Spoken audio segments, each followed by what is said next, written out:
Hello friends, welcome to CA centre. आज हम discuss करेंगे इंडियन एक्सप्रेस में कौन कौन से आर्टिकल्स हमारे एग्जाम्स के पॉइंट ऑफ व्यू से इंपॉर्टेंट होंगे।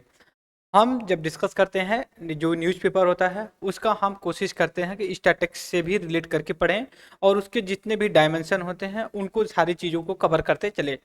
आज जो हम इंडियन एक्सप्रेस में डिस्कस करेंगे, सबसे पहले अगर मैं बताऊं तो इलेक्शन कमीशन ऑफ इंडिया को लेकर के है। हम पहले भी डिस्कस कर चुके हैं, लेकिन यहाँ पे जो अपडेशन है, अपडेशन को लेकर के हम बात करेंगे। अपडेशन क्या है इस बारे में आप जानिए। अपडेशन दोस्तों ये है कि अभी एक फार्मर चीफ इलेक्शन कमिश्नर उनका कमेंट आया है लेकर के इसको क्या बोलते हैं, जो election commission chief election commissioner and other election commission appointment bill जो 2023 आई हुई है, इसके कॉन्टेक्स्ट में इन्होंने बात कहा है कि ये यहाँ पे कोई फाइनेंशियल या फिर पेमेंट की सैलरी का इशू नहीं है, ये जस्ट पॉलिटिकल टूल का है। मतलब जो बिल आई है इसमें जो है कि सैलरी को लेकर के जो बिल में बोला गया है, पहले क्या था, बिल से पहले जो थी बिल, इस बिल से पहले जो लॉ था उसमें यह था कि जो सुप्रीम कोर्ट के जज होंगे उनके बराबर उनकी सैलरी मिलेगी। बट जो अभी आया हुआ है बिल, उसमें यह कहा गया जो कैबिनेट सेक्रेटरी होंगे उनके बराबर मिलेगी। तो आपके दिमाग में ये आएगा कि क्या दोनों की सैलरी में अलग अलग है, अलग अलग होती है, जैसे किसी की 1 लाख किसी की 50,000, ऐसा नहीं है। ऐसा इसलिए नहीं कि दोनों की, जज ऑफ द सुप्रीम कोर्ट और द कैबिनेट सेक्रेटरी जो होते हैं, ठीक है, इन दोनों लोगों की सैलरी बराबर होती है। एक अगर 1 लाख जज को मिले तो 1 लाख सेक्रेटरी को भी मिलती है। तो ये वर्ड क्यों यूज किया गया है, क्या क्या इसके पीछे रीजन है, ये हमें नहीं उतना इम्पोर्टेंस है कि उन्होंने और ज़्यादा क्या कहा है। बस हमारे लिए इम्पोर्टेंस जो है ये है कि जो election commissioner of election commissioner and chief election commissioner होते हैं, इनका हिस्टोरी में और ये जो इलेक्शन कमीशन ऑफ इंडिया है इसका क्या कॉन्टेक्स्ट है। इसके साथ और भी चीज़ें हैं, जो नेशनल जुडिशरी डाटा ग्रिड है, इसके बारे में डिस्कस करेंगे। इसके बाद हम कुछ और आर्टिकल्स हैं एडिटोरियल एक्सप्लेन में हैं, इसके बारे में भी डिस्कस करेंगे। आईआर का एक टॉपिक है जो सऊदी अरेबिया को लेकर के, हम इसको डिस्कस करेंगे। ठीक है, सबसे पहले मैं यहाँ पे आप लोगों के साथ डिस्कस करना चाहता हूँ कि यहाँ पे देखिए हम लोग क्या क्या है। पहले ये बिल को लेकर के है, बिल के बारे में हम डिस्कस करेंगे, रियल में बिल ये कहती क्या है।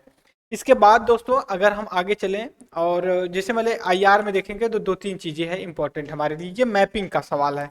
मैपिंग के सवाल में हमारा ये आएगा कि भी लीबिया जो है और एक और वहाँ पे कंट्री अफ्रीका कॉन्टिनेंट में, ठीक है, अफ्रीका कॉन्टिनेंट में मोरक्को, ठीक है, मोरक्को है, वहाँ पे अर्थक्वेक आया है और यहाँ पे लीबिया पे जो है कि फ्लड देखने को मिली है, जो कि ज़्यादा जो कि डाउनपोर या फिर बोल सकते हो कि हैवी रेनफॉल हुई है।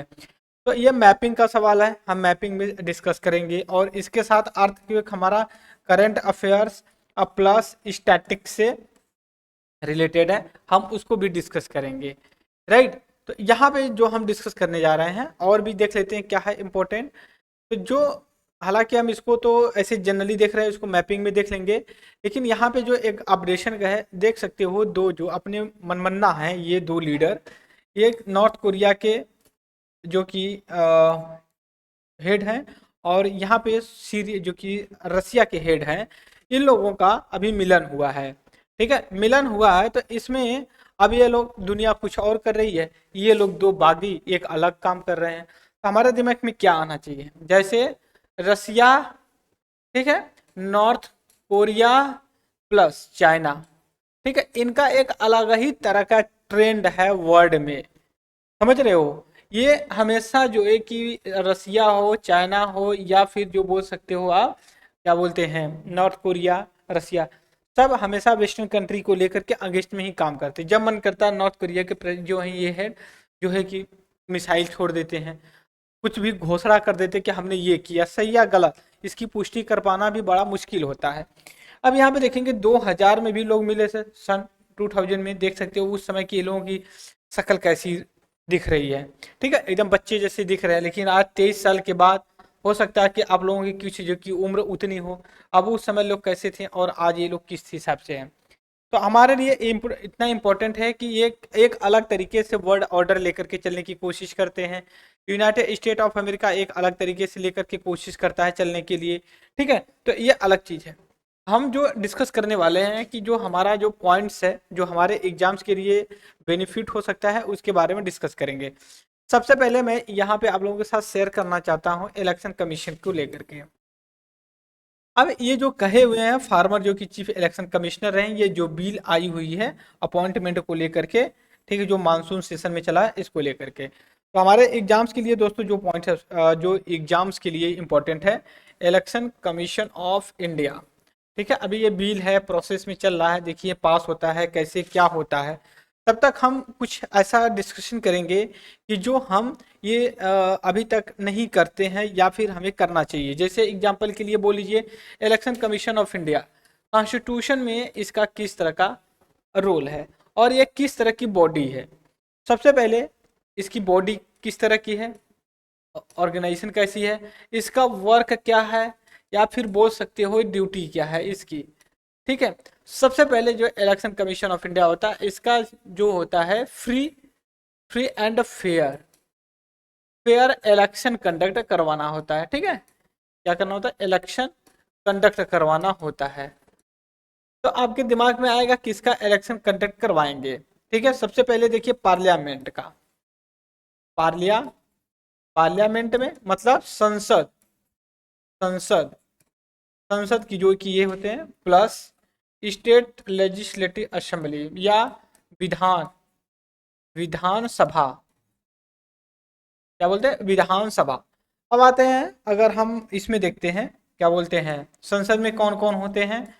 जैसे प्रेसिडेंट होते हैं, प्रेसिडेंट का इलेक्शन कंडक्ट करवाता है, राज्यसभा का भी कंडक्ट करवाते हैं और लोकसभा का करवाते हैं, प्लस ये वाइस प्रेसिडेंट का जो होता है इनका भी इलेक्शन कंडक्ट करवाते हैं। उसके बाद विधानसभा में state legislative assembly, state legislative council का भी इलेक्शन कंडक्ट करवाया जाता है, किसके द्वारा, इलेक्शन कमीशन ऑफ इंडिया के साथ। इसके बाद अगर आपके दिमाग में आएगा कि जो स्टेट या फिर बोल सकते हो कि अर्बन, जो 73 एंड 74 कॉन्स्टिट्यूशन अमेंडमेंट एक्ट के द्वारा किया गया पंचायती राज इंस्टीट्यूशंस, और इसके बाद panchayati PRI panchayati raj institution, urban local body ULB urban urban local body, right, इसका इलेक्शन इसका इन दोनों का इलेक्शन जो होता है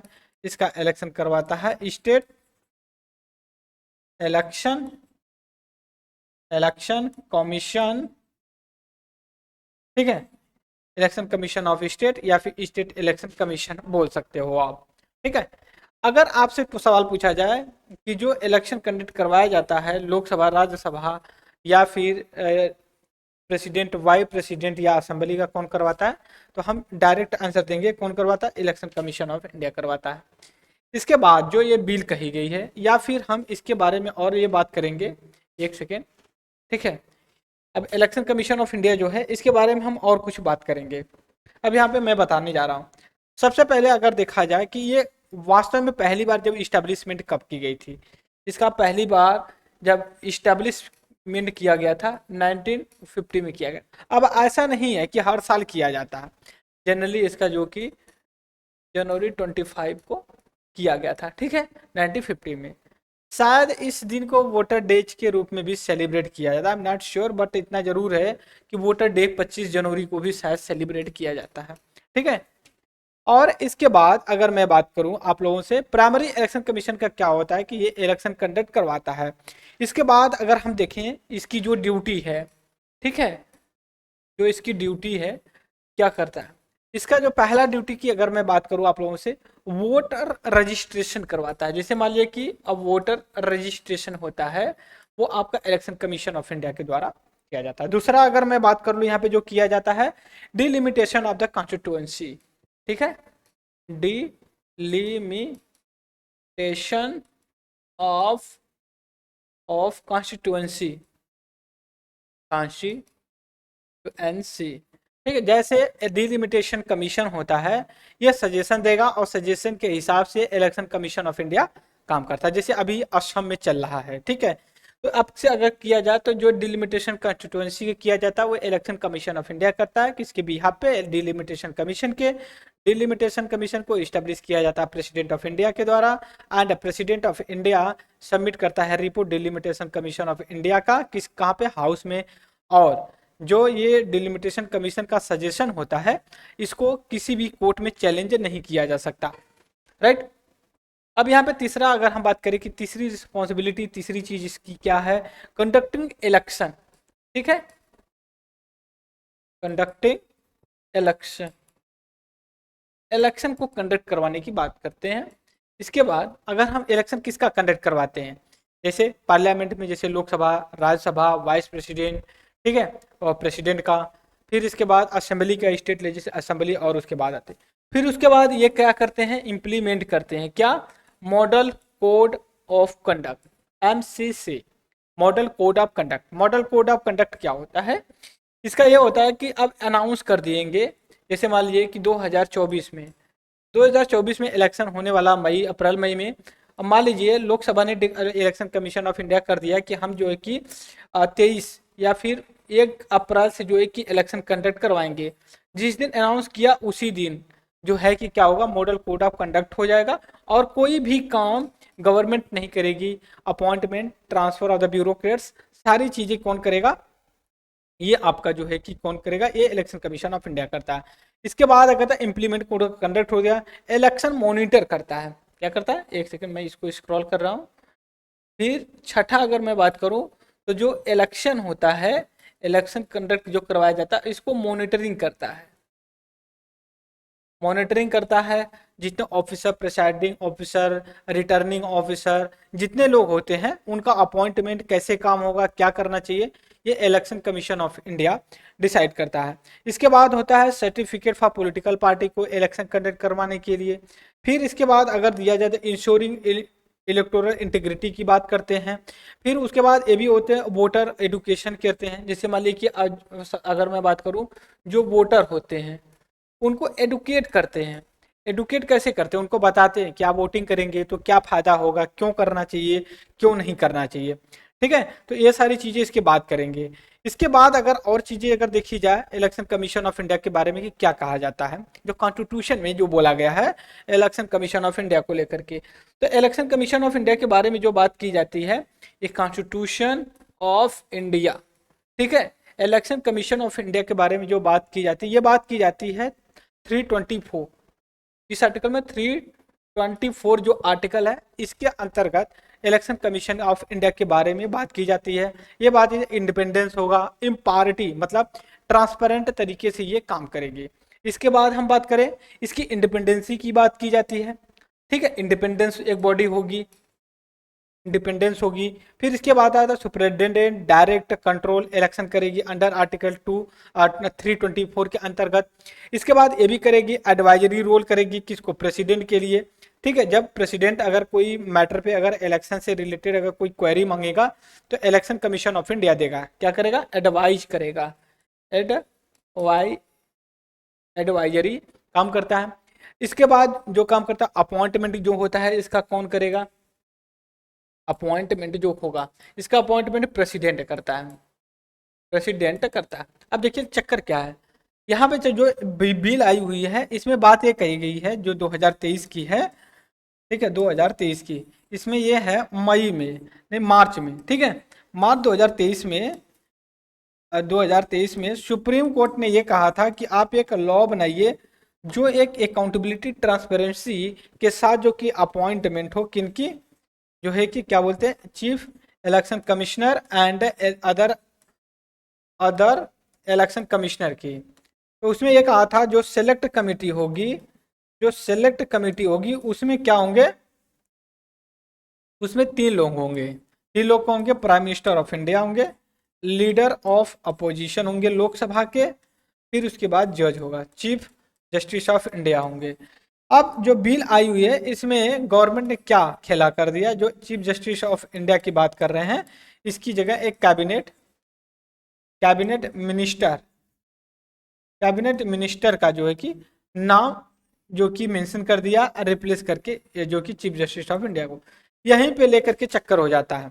दूसरी बात यह है ऑटोनॉमस बॉडी होती है, इलेक्शन कंडक्ट करवाएगी, ये हम सभी को पता है। इसके साथ अगर मैं और बात करूं आप लोगों से, जो नेक्स्ट आर्टिकल पे चलेंगे हम बात करेंगे।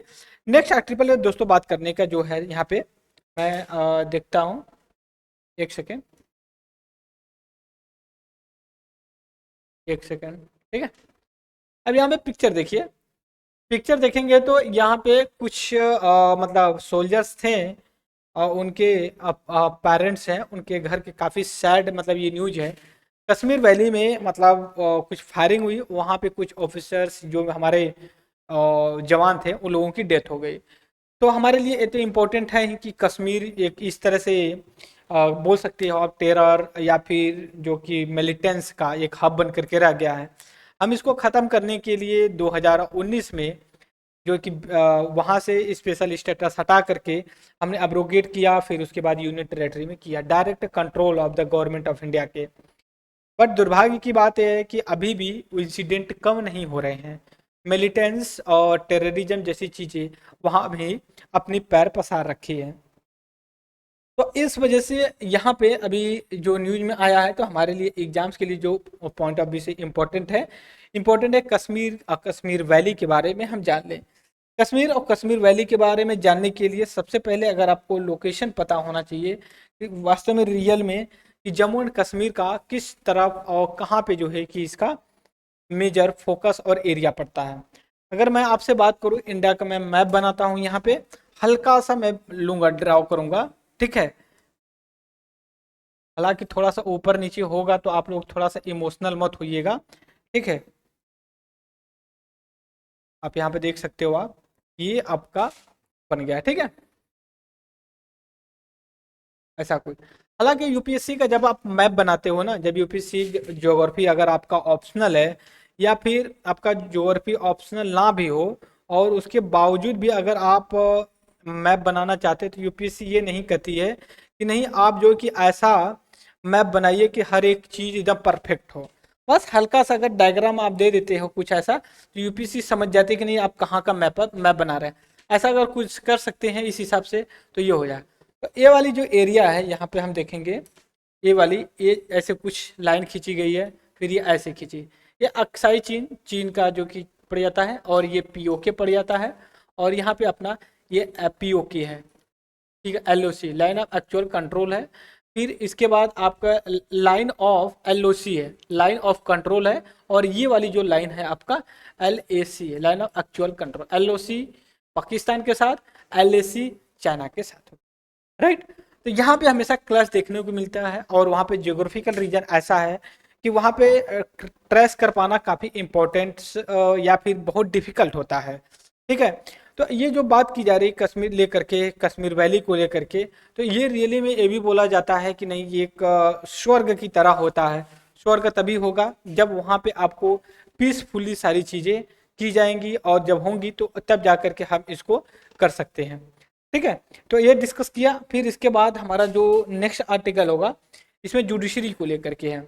मैं यहाँ पे भी बात कर रहा हूँ आप लोगों से, रियल में जो जुडिशरी की बात की जा रही है, जुडिशरी की देख लेता हूँ, हो सकता है यहीं पे दिया गया हो, ठीक है। हालांकि इसमें नहीं दिया गया, आगे हम देखते हैं भी आपको हमें मिलेगा, ठीक है। जुडिशरी में क्या है, वो एडिटोरियल है, तो हम एडिटोरियल में सीधा चलेंगे, एडिटोरियल के बारे में वहाँ पे हम डिस्कस करेंगे, ठीक है। एक सेकेंड आप हमें टाइम दे दीजिए, ठीक है, एक सेकेंड,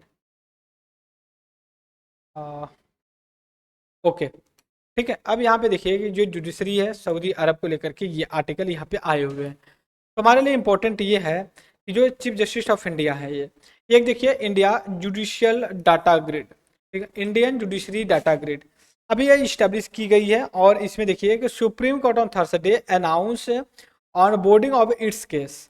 अब ने कहा है कि हम अपने जो जुडिशरी के जो केसेस पेंडिंग हैं, इनको जो है कि judiciary, national judiciary judiciary data grid पे अपलोड करेंगे। अपलोड करने का कॉन्टेक्स्ट ये है कि सबको पता चल सके कितने केसेस और कितनी पेंडिंग है, और कौन सी केसेस किस केस से रिलेटेड हैं। इस कॉन्टेक्स्ट में जब स्टेप लिया गया तो प्राइम मिनिस्टर ऑफ इंडिया ने इन्होंने ट्वीट किया कि काफी एक अच्छा इनिशिएटिव है, नेशनल जुडिशियल डाटा ग्रिड जो ई कोर्ट का पार्ट है। और ई कोर्ट, एक सेकेंड, ई कोर्ट, ई कोर्ट का पार्ट है, और इसको अगर हम बात करें कि जो डेवलप किया है नेशनल जुडिशरी डाटा ग्रिड को जो डेवलप किया गया है, मैं इसका नाम आप लोगों के साथ डेवलप करता हूँ, नेशनल इंफॉर्मेटिक सेंटर ने डेवलप किया। तब हमारे लिए इंपॉर्टेंट क्या है? इंपॉर्टेंट दोस्तों, एक सेकेंड थोड़ा सा रुक जाने का, ठीक है। जो इम्पोर्टेंट है हमारे लिए, इम्पोर्टेंट ये है कि हमें पता हो कि रियल में national judiciary data grid real में है क्या। देखिए सबसे पहले अगर नेशनल जुडिशरी डाटा ग्रिड की हम बात करें, यहाँ पे हम लेंगे अपना व्हाइट पेज, व्हाइट पेज के साथ हम जो कि एक नया पेज लेंगे। यहाँ पे हम कह रहे हैं नेशनल जुडिशियल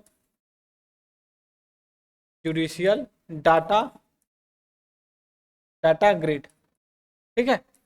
अब क्या है, एक पार्ट है किसका, ई कोड का, ई कोड का नेशनल इंफॉर्मेटिक सेंटर इसने डेवलप किया है। बात समझ गए, यहाँ पे तीन चीज। अब क्या है इसका ऑब्जेक्टिव कि ये पब्लिश करेगा, क्या पब्लिश क्या करेगा, ये डाटा किसका, जो केस पेंडिंग है, चाहे वो हाई कोर्ट में हो या लोअर कोर्ट में या सुप्रीम कोर्ट में, ठीक है, सबका डाटा पब्लिश कर दिया जाएगा, पब्लिश किया जाएगा, जिसको पता चले। और जो जजेज होते हैं उनकी जो है कि रिस्पॉन्सिबिलिटी भी बढ़े कि नहीं, क्या करना चाहिए और कैसे करना चाहिए। बात समझ गए। तो हमारे लिए इंपॉर्टेंट यही है, इसका ऑब्जेक्टिव क्या है, यही कि फैसिल access information related pending case. अगर आपको इंफॉर्मेशन चाहिए जो पेंडिंग केस है, जिससे मान लिया कोई केस पेंडिंग है, पेंडिंग इसकी अगर आपको इंफॉर्मेशन चाहिए तो उसको जो है कि वो नहीं करते हैं, ठीक है, इसको नहीं करते हैं। इस बात को आप जो कि आइडेंटिफाई करिए। इसके साथ यूनिफाइड डाटाबेस, जैसे high court, supreme court, district court, lower court जो भी है, सिविल क्रिमिनल कोर्ट, सबका एक यूनिफाइड किया जाएगा। अगर आपसे यहाँ क्वेश्चन पूछा जाएगा, वो कह देगा कि बस सुप्रीम कोर्ट हाई कोर्ट का डाटा ही इसमें अपलोड किया जाएगा, तो ऐसा नहीं है। इसमें सबका डाटा, जितनी कोर्ट है, लोअर कोर्ट से लेकर हाई कोर्ट तक, मतलब सुप्रीम कोर्ट तक जितने लोग हैं, सबका जो कि किया जाएगा। इसके बाद एक ऑनलाइन पोर्टल, ये एक्सेसिबल तो पब्लिक, तो जो कि ऑनलाइन एक्सेसिबल होगा आपका पोर्टल पे। अगर आप चाहते हैं कि ऑनलाइन एक्सेस करें तो आप आसानी से उसको कर सकते हैं, ये ऑनलाइन पोर्टल। उसका रियल टाइम अपडेट होगा। रियल टाइम का मतलब क्या हो, जैसे ही चीज़ें शुरू हुई, जैसे मान लिए हेयरिंग शुरू हुई, फिर ठीक है, हेयरिंग शुरू हो रही है और जैसे ही इसकी इंफॉर्मेशन कंप्लीट होती है आपको अपलोड कर दी जाएगी। अपलोड करके आपके जो कि वेबसाइट पर रहेगी, आप वहाँ से अपना सारा चीज़ें कर सकते हैं, कब आपकी हेयरिंग होगी का, और भी चीज़ें जो होंगी बाद में। फिर उसके बाद इंटीग्रेटेड विद ई कोड के थ्रू किया जाएगा। मैंने क्या कहा, जो नेशनल जुडिशरी डाटा होगी, नेशनल जुडिशरी डाटा ग्रिड, इसको ई कोड के साथ लिंक कर दिया जाएगा, जिससे आपको आसानी से इंफॉर्मेशन अवेलेबल हो जाए। आप समझ गए, आसानी से आप जो कि इसको जो कि कर सकते हैं। इसके बाद अगर हम जुडिशरी के लेकर के और अगर हम बात करें, जैसे मान लीजिए कोर्ट प्रोजेक्ट को लेकर के, या फिर बोल सकते हो जो कि हम इसकी बात करें नेशनल इंफॉर्मेटिक कमीशन सेंटर के लिए, जो इसने डेवलप किया है नेशनल इंफॉर्मेटिक सेंटर को लेकर के, नेशनल इंफॉर्मेटिक कमीशन सेंटर को लेकर के अगर हम इसकी बात करते हैं, तो ये देखिए गवर्नमेंट की एजेंसी है, पोर्टल एक रोल काम करती है, सूचना के तौर पे सारी इंफॉर्मेशन देती है। जैसे कोई भी होता है तो NIC लिखा होता है, NIC। जैसे अगर आप कोई न्यूज चैनल देख रहे हैं, अगर आप पहले DD भारती वगैरह आता था, NIC वगैरह लिखा रहता था, तो इसका ये मतलब होता था ये गवर्नमेंट स्पॉन्सर और गवर्नमेंट का जो कि चीज़ होती है, ये गवर्नेंस सर्विस वगैरह देती है। फिर उसके बाद डिजिटल इंफ्रास्ट्रक्चर मैनेज करती है, बात समझ रहे, और वेब सीरीज जो सारी चीज़ें होती हैं, उस चीज़ों को, सारी चीज़ों को ये मैनेज करता है। ये चीज़ें हो गई। फिर इसके बाद हम चलेंगे अपने नेक्स्ट टॉपिक पे, इंडिया सऊदी अरेबिया का जो रिलेशन है लेकर के। अभी G20 की मीटिंग हुई है, यहाँ पे आप देखेंगे, एक सेकेंड, सऊदी अरब, ये प्राइम मिनिस्टर ऑफ इंडिया, और उसके बाद सऊदी अरब के जो कि प्रिंसेस हैं, ठीक है, सलमान, इनको आप शॉर्ट फॉर्म में बोल सकते हैं, ये प्राइम मिनिस्टर ऑफ इंडिया हैं। अभी देखिए G20 के मीटिंग हुई है, तो वहाँ पे ये आए हुए भी थे। और इसके साथ इंडिया ने जो एक अपना इनिशिएटिव लिया है, इंडिया, ठीक है, middle east economic European economic corridor, किया है। तो इसमें क्या है, इन्होंने आया तो हमारे लिए एग्जाम्स की, क्योंकि मैंने बहुत सी इंफॉर्मेशन पहले भी शेयर कर दिया, तो यहाँ पे जिस पॉइंट ऑफ इससे मैं डिस्कस करना चाहता हूँ, मैं ये डिस्कस करना चाहता हूँ कि इंडिया, ठीक है, यहाँ पे है India, India and Saudi Arabia, ठीक है, के बीच में किस तरह का रिलेशन है, बात समझिए। अब यहाँ पे कई रिलेशन निकल करके आते हैं, जैसे एक गल्फ कोऑपरेशन काउंसिल है, जीसीसी। फिर उसके बाद आप बात करें कि जो हम ये हमारा India middle east European economic corridor, इसके बारे में।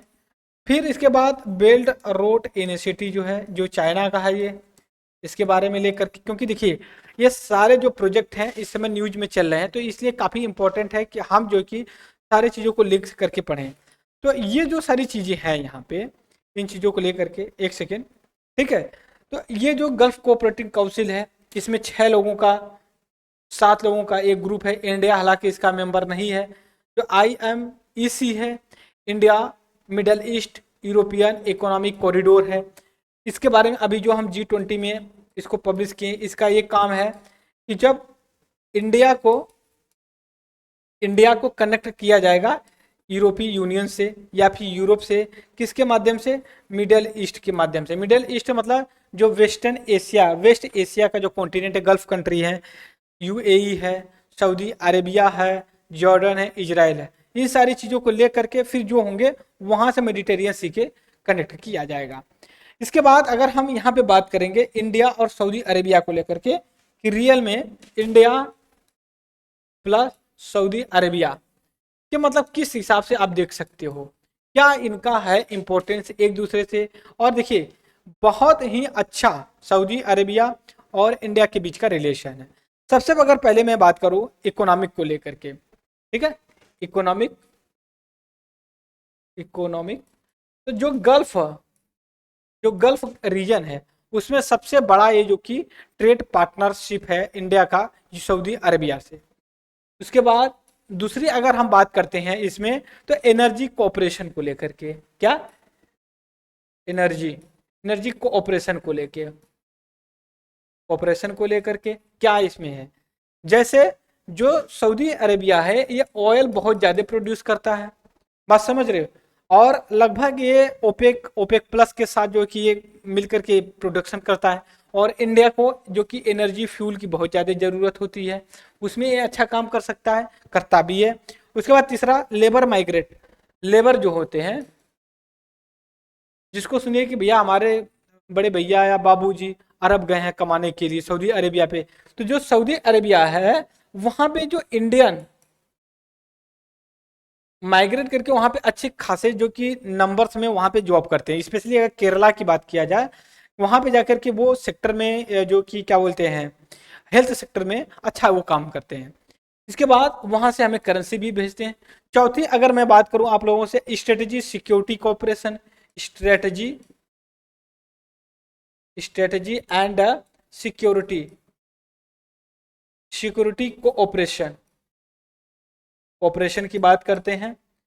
पांचवा अगर हम बात करते हैं सिक्योरिटी और स्ट्रेटेजी कैसे है, अगर हमें जाना है, या फिर बोल सकते हो आप जो चाबहार पोर्ट बंदर हम डेवलप कर रहे हैं ईरान का, उसके लिए भी ये जो गल्फ कंट्री या सऊदी अरेबिया UAE है, ये अच्छा हमारे साथ काम कर सकते हैं। इसके बाद डिप्लोमेटिक एंगेजमेंट इंडिया के साथ बहुत अच्छा रहा है।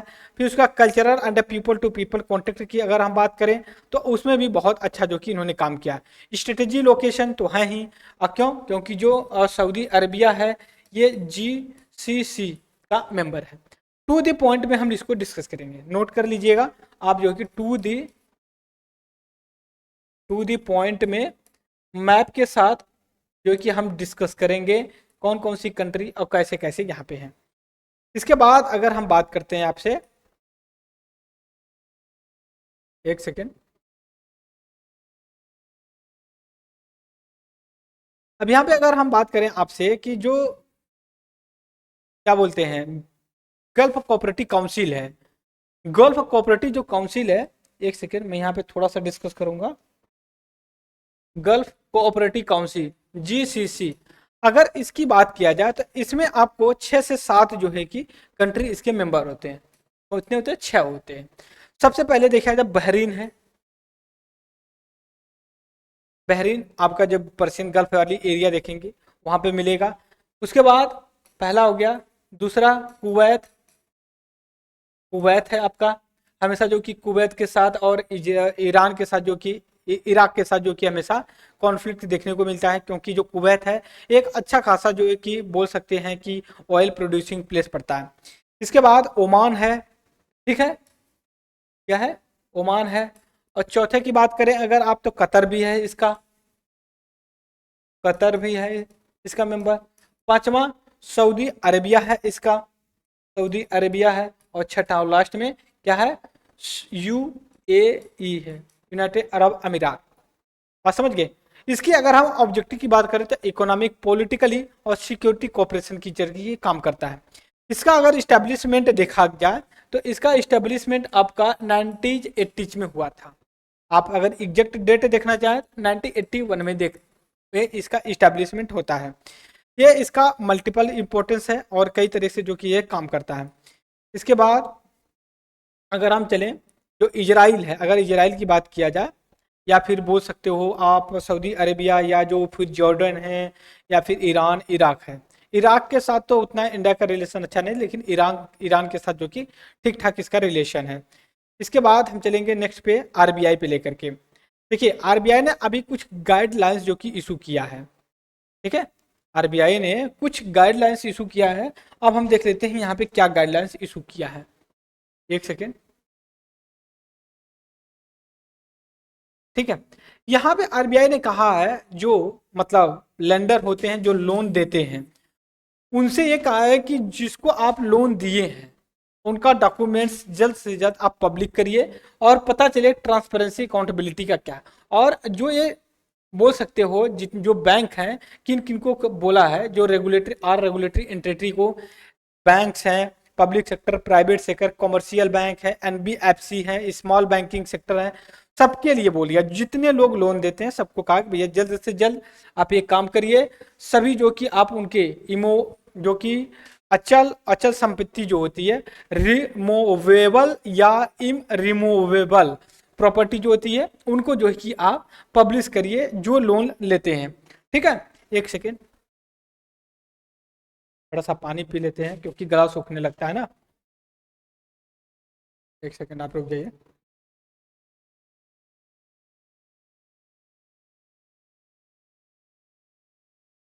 अब तब हमारे लिए अब ये इंपॉर्टेंट बन जाता है कि रियल में आरबीआई है क्या।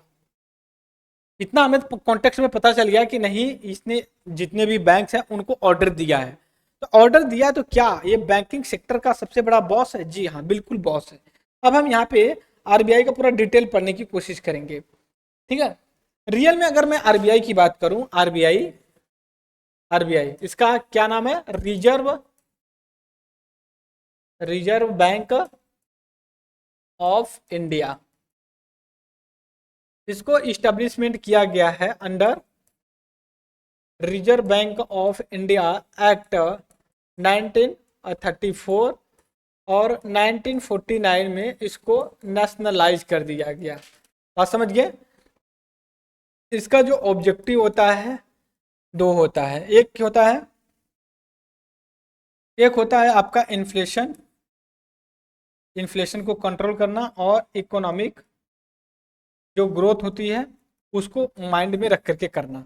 और ये मॉनेटरी पॉलिसी को के थ्रू करती है। इन्फ्लेशन के लिए interest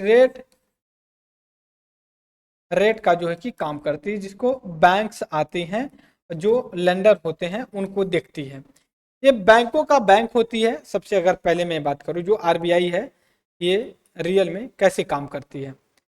reserve bank of India 1934 के अंतर्गत इसको इस्टेब्लिशमेंट किया गया और जनरली ये 3 एक्ट के साथ काम करती है। एक आरबीआई एक्ट है 1934, फिर बैंकिंग रेगुलेटिंग एक्ट है, ठीक है, 1949। फिर इसके बाद तीसरी जो है इसमें payment and settlement act 2007। Generally ये तीन भी एक्ट हैं, इनके हिसाब से ये काम करती है। और भी एक्ट हैं उनमें काम करती है। अब हम आते हैं कि जो इसके और भी जो वर्क होते हैं, एक सेकेंड, यहाँ पे अदर वर्क। अदर वर्क में अगर हम बात करते हैं तो जनरली छोटे से हम पॉइंट्स में बात करेंगे। ये पहली मॉनेटरी पॉलिसी को, मॉनेटरी पॉलिसी मतलब मौद्रिक नीति इसको बोलते हैं, ठीक है। मौद्रिक नीति के साथ जो कि ये काम करते हैं। मौद्रिक नीति का मतलब होता है मार्केट में कितना पैसा रहेगा कितना नहीं रहेगा, पहली चीज। दूसरी, अगर इसकी बात किया जाए कि ये क्या कर सकता है, बैंकर्स टू गवर्नमेंट, ठीक है, बैंकर्स टू गवर्नमेंट, जैसे गवर्नमेंट ऑफ इंडिया का। और इसके साथ एक सेकेंड, थोड़ा सा रुक जाइएगा,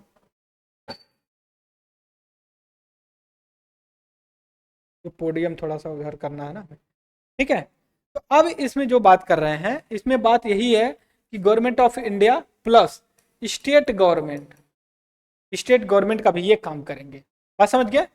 तीसरी अगर मैं बात करूं कि और ये क्या काम करते हैं, तीसरी अगर बात करूं तो मैं bankers to banker, bankers to government का भी है और बैंकर्स टू बैंकर, बैंक्स, ठीक है। मतलब जो एसबीआई है, यूबीआई है, आईसीआईसीआई है, एचडीएफसी जो है, प्राइवेट जो भी है, कॉमर्शियल, शेड्यूल, नॉन शेड्यूल सब है, उनको जो है कि हैंडल करती है।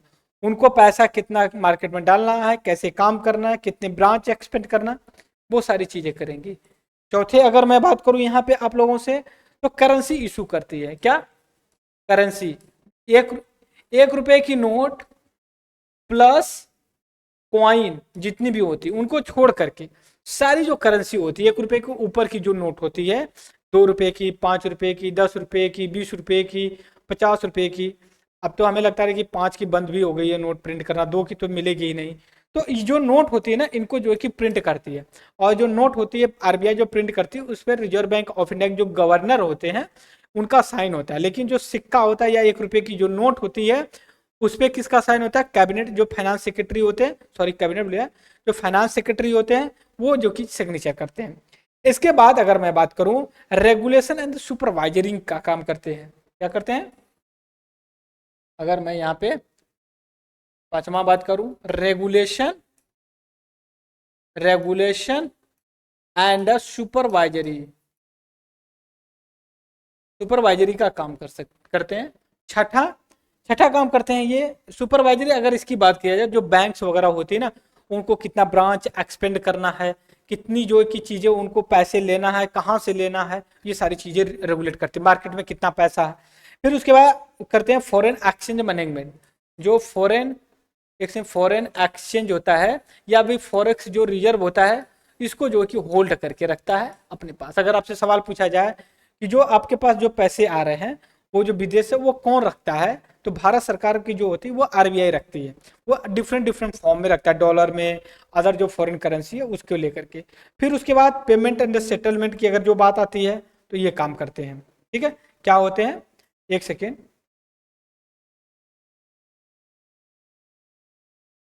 ठीक है। जो पेमेंट वगैरह होता है,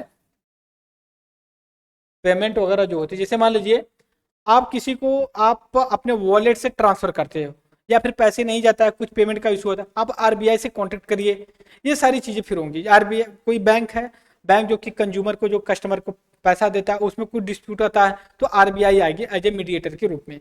इसके बाद अगर डेवलपमेंट रोड, अगर नेक्स्ट की अगर हम बात करते हैं, कुछ डेवलपमेंट करना, जैसे मान लीजिए कि पेमेंट, पेमेंट को और आसान बनाना, जैसे यूपीआई, ठीक है, क्यूआर कोड, ये सारी चीजें जो होती हैं, ये जो है कि पेमेंट एंड सेटलमेंट एक्ट 2007 के अंतर्गत ये जो कि सेटल्ड करती है।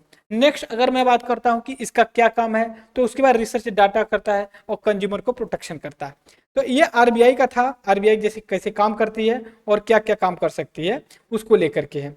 इसके बाद एक और आर्टिकल काफी इंपॉर्टेंट है, यहाँ पे हम आपको दिखा देते हैं क्या इंपॉर्टेंट आर्टिकल है। एक सेकेंड, देखते हैं मिलता है या नहीं मिलता है।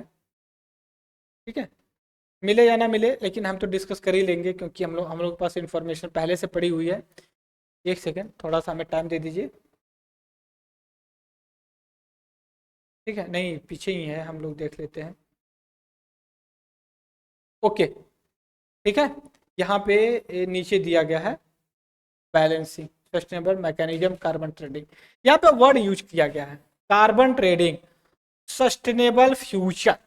अब बात करते हैं हमारे लिए इंपॉर्टेंट क्या, अब ये कुल मिला के ये बात करते हैं कि जो कार्बन इमिशन होता है उसको कैसे कंट्रोल किया जाए, ग्रीन हाउस गैस और भी जो क्लाइमेट चेंज वगैरह हो रही हैं, जैसे मान लीजिए कार्बन बॉर्डर एडजस्टमेंट मैकेनिज्म है, ये कह रहे हैं कि इकोनॉमिक ग्रोथ कर रही है, इंडिया की इकोनॉमी ग्रोथ कर रही है, भैया करने दीजिए ना, आपको क्या दिक्कत है। अभी इनका कहना है पॉपुलेशन भी बढ़ रही है, डिमांड भी बढ़ रही है, ठीक है, तो इससे क्या होगा, इकोनॉमिक जब ग्रोथ होगा तो आप एनर्जी वगैरह यूज करेंगे तो उससे क्या होगी, एनर्जी जो कि CO2 जैसा ग्रीन हाउस गैस जो होती है उसको जो कि इनकरेज करेंगे। तो हमारे लिए इंपॉर्टेंट जो है उसको हम बता देते हैं। जैसे इसमें ये कर रहे हैं कि यहाँ से एक बार फिर से देख लेता हूँ, यहाँ पे कार्बन ट्रेडिंग की बात करते हैं, किसकी बात कर रहे हैं, कार्बन ट्रेडिंग, कार्बन ट्रेडिंग। उसके बाद डी कार्बनाइजेशन, डी कार्बोनाइजेशन। फिर इसके बाद ये कहते हैं ग्रीन हाउस गैस क्या होती है, फिर इसका ये सारी चीजें बात कर रहे हैं। तो कार्बन ट्रेडिंग का मतलब ये होता है, जैसे मान लीजिए ये व्यक्ति है, ये फार्मर है, इसने अपने 10 हेक्टेयर में किया और इसके जो इमिशन है ग्रीन हाउस का, ये मान लीजिए 10 यूनिट होता है, लेकिन इसने और भी तरह से 200 यूनिट या फिर 20 यूनिट जो कि कंज्यूम कर लेता है कार्बन, तो इसके पास प्लस कितना हो जाएगा, 10 यूनिट जो कि कार्बन बचेगा। तो ये क्या करेगा, जो दूसरा व्यक्ति है बी, इसने 20 यूनिट जनरेट किया, 10 यूनिट जो कि कंज्यूम बस कर पाया, ठीक है, तो 10 यूनिट जो माइनस में होगा ये यहां से इसको बेच करके ये बराबर कर लेंगे अपना, ठीक है, कार्बन क्रेडिट। तो इसमें क्या है कि इसको करते हैं फिर डीकार्बनाइजेशन का मतलब ये होता है, जैसे कार्बन डाइऑक्साइड वगैरह जो ज्यादा जनरेट हो रही है उनको रिड्यूस किया जाए प्लांटेशन करके, अदर भी जो टेक्निक होती है। फिर ग्रीन हाउस गैस होती है, 5-6 ग्रीन हाउस गैस है, हम डिस्कस करेंगे, ठीक है। तो जैसे अगर मैं बात करूं यहां से, एक सेकेंड, अगर मैं बात करूं आप लोगों से ग्रीन हाउस गैस की, तो इसमें CO2, methane, nitrous oxide, wipe जो कि वाटर का वाइपर होता है, फिर उसका नाइट्रस ऑक्साइड होती है, ये सारी चीजें जो कि 6 हैं, यहाँ पे देख सकते हो मैं नाम बता रहा हूँ, कार्बन डाइऑक्साइड है, मीथेन है, वाटर वेपर होता है जो जलवाष्प होता है वो भी ग्रीन हाउस गैस होती है, फिर नाइट्रस ऑक्साइड जो होती है वो भी होती है, CFC क्लोरोफ्लोरोकार्बन, इसको भी जो कि हम ग्रीन हाउस के गैस के रूप में जानते हैं। तो इसके साथ एक सेकेंड थोड़ा सा हमें टाइम दे दीजिए, ठीक है, ओके।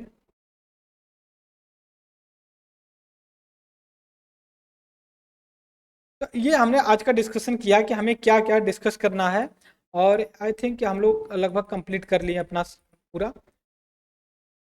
एक सेकेंड हमें टाइम दे दीजिए थोड़ा सा।